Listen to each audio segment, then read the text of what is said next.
Hey, what is up, fight fans? Tom Aspinall might not be the same after UFC 321. They called it one of the most embarrassing endings they've seen. So let's find out what the MMA world has to say about it. I don't know. Only he knows how bad it was. It's bad. It's not good. But his eye is a little bit more closed than it was.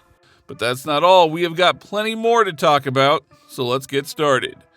UFC 321 in Abu Dhabi was supposed to be Tom Aspinall's victory parade, the new heavyweight king, ready for his first official title defense against the smooth Frenchman Cyril Gane. Everyone expected Tom to walk in, throw a few punches, and send Gane back to Paris. But instead of glory, it turned into one of the most disappointing moments in recent UFC history.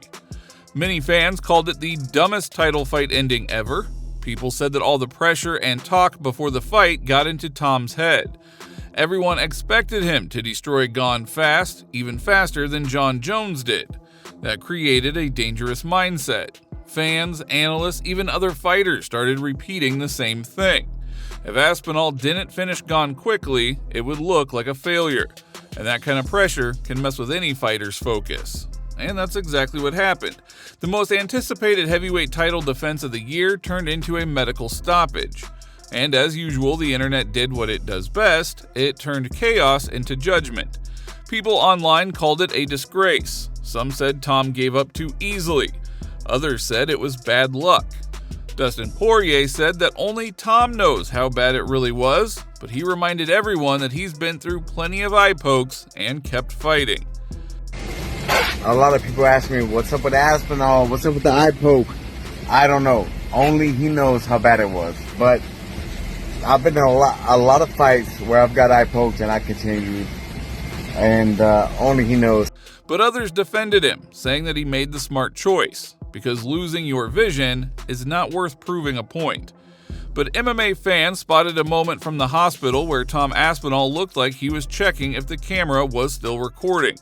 The short clip quickly went viral and people started joking about it. One MMA account on Twitter captioned the video, "Bro was checking to see if he was still being recorded. Genuinely hilarious from Aspinall." John Jones also brought up old memories, saying that Tom's past losses showed a pattern, that he gives up too quickly under pressure. I'll be interested to see if he wins his next fight. Cause what's the rumor? Cyril Gane? Cyril Gane, supposedly. There's a video that hasn't gone viral, but one of his losses, he was very much an adult, I believe already a black belt, and he was taken down and the guy twisted his ankle. He had no defense. He tapped so quickly.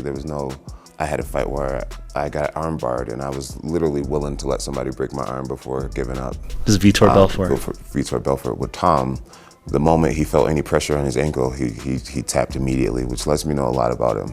Some fighters didn't help the situation. Yuri Prochazka once joked that he would never stop fighting over an eye poke because, as he said, "I have one more eye." I just wanted to ask you about your eye and the eye poke. How bad was that, and were you concerned at all when the doctor was talking to you that he was thinking of stopping it? I still feel that right now. So, no, there is no way to stop the fight because of eye poke. I've got one more eye, so no. Meanwhile, other voices were more understanding. Michael Bisping thought Tom's lack of experience in that kind of situation made things worse, that he panicked and said the wrong thing to the doctor.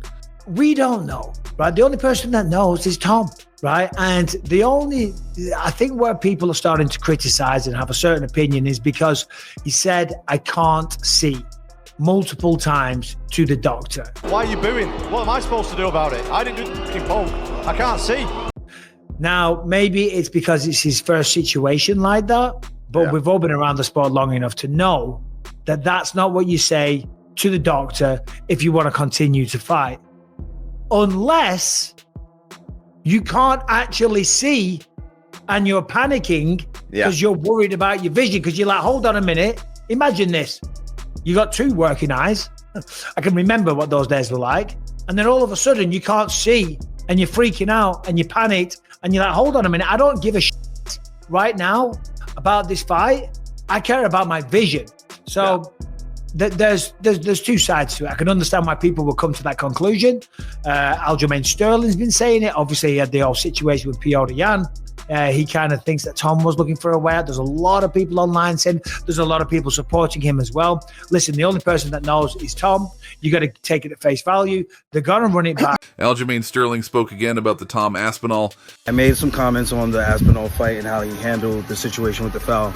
And I think my opinion still stands. Yeah, you could say you don't like the messenger because I've been fouled and you guys think that I milked the injury. But fact still remains, when Tommy got poked in the eye, the first thing that he said was, I cannot see. And we all know when you are fouled, you cannot say those words, otherwise the ref is inclined to stop the fight because that is just the way the rules are in. And so, with that said, I think he should have handled the situation differently, and I think everybody will agree with that. You don't say those words. And of course, it's a natural reaction. You get poked, you go, oh, I can't see. Okay, but we're professionals. We've been here before. We've seen multiple fights like this. So we got to handle it as best as we could. And maybe that's what probably happened with Tommy. Who knows? Again, I don't know how badly hurt he was. I've never questioned Tommy's integrity. I've never questioned any fighter's integrity.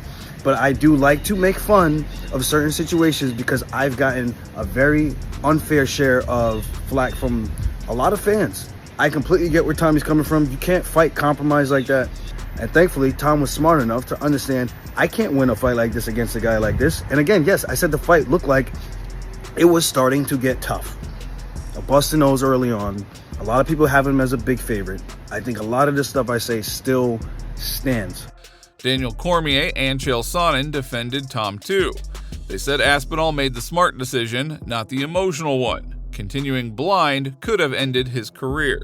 He's got more days ahead of him. So if you live to fight another day, it was like a couple weeks ago when DeRidder's corner threw in the towel. You fight another day. If you can't see, and you're the reigning defending champion, and you can't see, then you don't fight. You have too much to lose, Chael. And we always try to measure the smart decision versus the honorable decision. I think Tom Aspinall just made the smart decision, and that ultimately upset a lot of people. I agree with that too. I do think that was the right decision. I do think that was the smart decision. Tom's got one thing to do, which is to leave that arena with the title that he brought in to that arena. Before UFC 321, Brendan Schaub was one of the loudest voices saying that Tom Aspinall had to finish Ciryl Gane fast, and that if the fight went long, it would feel like a loss for the champ. But now, after everything that happened, Schaub has completely changed his tone. The whole narrative on, oh, Tom wanted out, he was losing the fight, he found a way out, he could continue. Again, shut up. It's such a casual take. You're telling me that after a 450-odd-something day layoff, that this guy was looking for a way out? When people say that, that's what you would do. Anyone who's saying that is not made of the same DNA of Tom Aspinall. That heavyweight monster whose favorite fight is looking for a way out. You know how stupid you sound? And what I think happens now is Tom's, for the moment, has lost the big boy fights. Well, now there's more attention on the rematch for Ciryl Gane, because before nobody was asking for this. It was like, oh, this is a foregone conclusion. It's not if Tom's gonna win, it's how fast he's gonna win. Now that narrative's gone. Now it's kind of like, Tom better get it together. But what this does do is force the UFC's hand to do Alex and John Jones. I would almost guarantee you get Alex and John Jones on the White House card. Tom Aspinall's father has provided a worrying update on his son's condition, saying that Tom still can't see out of his right eye. According to him, the injury is serious and Tom's vision remains completely blurred. We got an appointment yesterday morning with a friend of ours who is one of the doctors from the UFC, and he got us a private appointment at Cheadle Hospital to see an eye specialist yesterday. He kind of basically did the same as the guy that we saw over there, said it's bad, it's not good, but his eye is a little bit more closed than it was. His right eye still can't see anything. He said it's just grey. And they tested him on words and he just couldn't see anything. His left eye, 50%, he went down about 4 letters and then couldn't see the letters. So one's really blurry and one's still not working. Sometimes when your eyes here like that, it can become displaced and stay there. And they did a few tests on that and they said it doesn't seem like that. And his vision on the eye that's the best eye, his eye wasn't following properly, so the muscles weren't working strong enough to go this way. This one just wasn't working that good at all. So we've got to have additional tests further this week, and Moyes is sorting the tests out for us, and he's got to have a CT scan to see if the bone's all right, but they think the bones are all right. Now the whole storyline around Tom Aspinall has changed. Before UFC 321, he was the unstoppable British monster, the guy that everyone said would clean out the division. After UFC 321, he's the guy who needs redemption. And guess what? That makes things more interesting. The rematch with Ciryl Gane is now 10 times bigger. No more easy win talk. No more pressure about beating someone faster than Jones. Now it's a real rivalry, a story about unfinished business. Henry Cejudo and Kamaru Usman both believe that Ciryl Gane would win if he fought Tom Aspinall again. Cejudo said Gane showed better fight IQ and composure than people expected. It's not Tom's fault. We know MMA fans are wishy-washy at times. All the time. Okay? Just all the time. Just like the same thing with you, Henry. Only you knew how bad that was and how much that hurt you in there. So we can't sit here and really be upset with Tom. He's going to become a better fighter because of this. Just close your eye next time. I think he's going to come to that realization. No, honestly, you just close one eye and you just got to go because there's nothing you can do, man. I've always thought people bitch out when they got poked. It's humbling. I've learned so much, but we cannot judge Kamaru. Only he knows what that feels like. This went inside me like that. Oh! Am I wrong? Am I wrong? You said it went inside you. Wow, I mean, jeez. The only thing that could have possibly, the only saving grace would have been if he went out with one eye and ended up beating the shit out of Ciryl Gane. You know, like, if any other situation happens, like, it's a lose for him.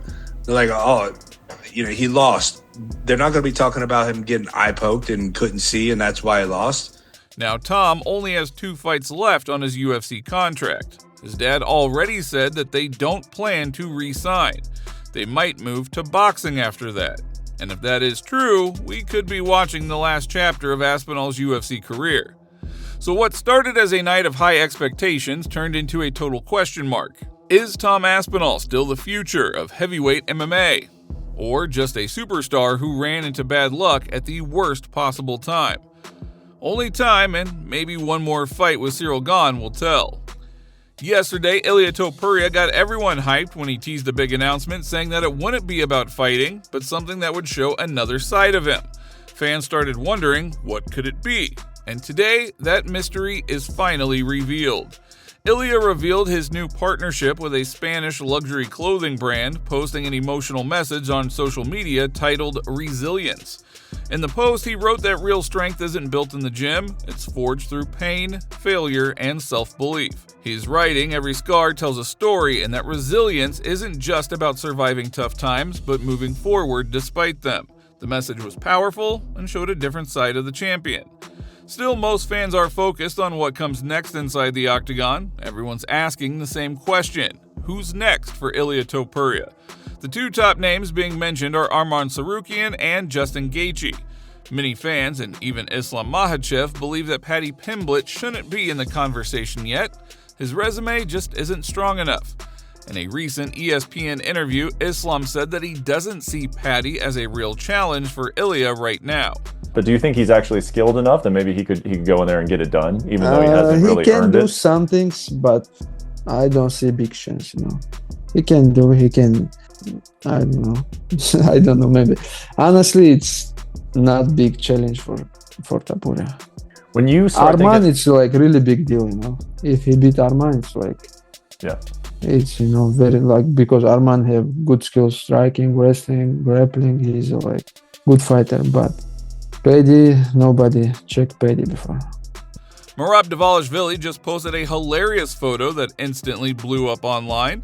In the picture, Merab is sitting at a table with Petr Yan, Sean O'Malley, Corey Sandhagen, Henry Cejudo, and even Umar Nurmagomedov, who appears in an eagle costume. He captioned the post, "Who is the next guest at my table?" Fans immediately flooded the comments section with jokes and predictions. One fan wrote, "It's the guy in the eagle costume, again." Another fan commented, "Next you will fight the eagle costume guy. He gave you your best test and it'll be another beautiful fight to watch. But I promise that you'll be training for Malcolm Wellmaker by the end of 2026. He's the Joshua Van of the bantamweight division in 2026. Someone else wrote, "Merab having dinner with his sons." Another fan joked, "Crazy resume already. Ariel next. I'm honestly interested in seeing you versus Bautista at some point." One fan wrote, "You better keep running from Umar. He's going to work on his cardio like Hamzat did, and he's going to beat you easy." So the question remains, who should be next for Merab if he beats Petr Yan? Drop your picks down in the comments below. After defeating Mario Bautista at UFC 321, Umar Nurmagomedov climbed to the #1 spot in the UFC bantamweight rankings. But instead of waiting for a title shot, the Dagestani fighter is taking a risk, announcing that he plans to return to the octagon early next year. "I want to be back as soon as possible. News coming soon. January," Umar wrote on social media. Now, right now, Umar is the top candidate to face the winner of the upcoming title bout between Merab Dvalishvili and Petr Yan, set to headline UFC 323 on December 6th in Las Vegas.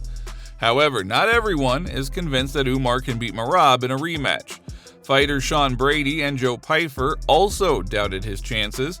"Umar didn't make a convincing case that he's the guy," one of them said. "He looked pretty tired at the end of the third round. I don't think he wins the rematch against Merab." I will say this, I don't think Umar made a convincing case that he's the only, like he looked pretty tired at the end of the third round, like Mario really made him work, and I don't know if he wins the rematch. No, I don't think so either. Merab. Do you think he looked like a minus 600 favorite? No. That's what I'm saying. I'd say like 300, Yeah. 250. Bryce Mitchell has revealed that he recently broke his nose and is now asking fans for help fixing it. The fighter explained that medical treatment is too expensive and he's hoping someone might be able to help him set it back in place. Hey, I'm in Searcy, Arkansas right now. I need my nose straightened out. I just got it broken. It's, you can tell, it's sideways or whatever, but dude, the doctors are so expensive. They're like $2,000 or some shit just to set my nose. Can somebody in Searcy, by the grace of God, please set my nose back straight for free? If you could fix my nose for free in Searcy, Arkansas right now, send me a message. And I'll probably go to you instead of the doctor, because this is probably going to be like thousands of dollars, and it'll just have to be pulled and put back straight, So if y'all can help, let me know. Thank you. And that is all for today, but if you liked the video, hit that like button and don't forget to subscribe. We appreciate you all.